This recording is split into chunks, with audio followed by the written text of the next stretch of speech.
Sure kayo? Ayan ang maha. Ayun, nadurog na. More. Ito salain natin para matanggal yung kanyang, para balat lang matira. Kasi parang lupa-lupa, maiwan. Ayan.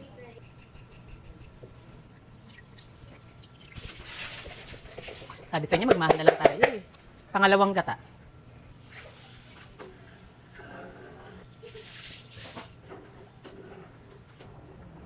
Kaya pala lumalapot, konti lang din yung lagay mo ng tubig.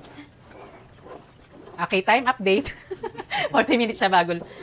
Pumutok yung mga butil ng malagkit na bigas. Kasi yun yung gusto kong goal. Mali. Sugar.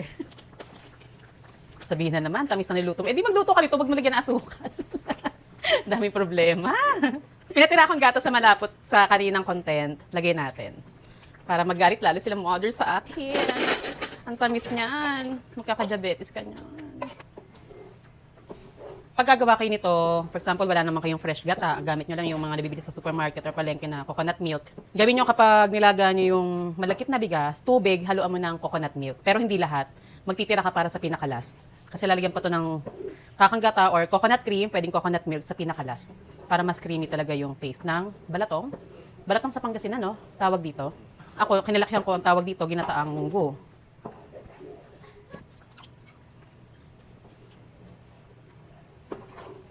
Tikman na natin.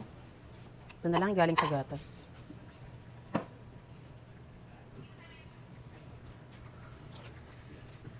Ang tamis?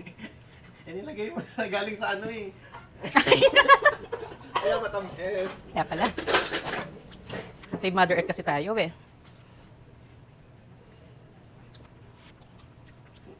Matamis pa din? Matamis. Sabi nila. Matabang nga eh. Kulang pa sa tamis. Di ba hala sila? Di mo sila kakain. Nangingiilam.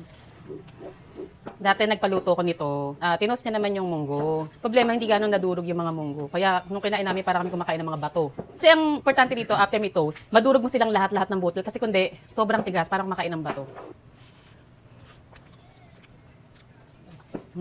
Luto na ang ating balato. Dito kasi sa amin tawag dito ay ginataang munggo.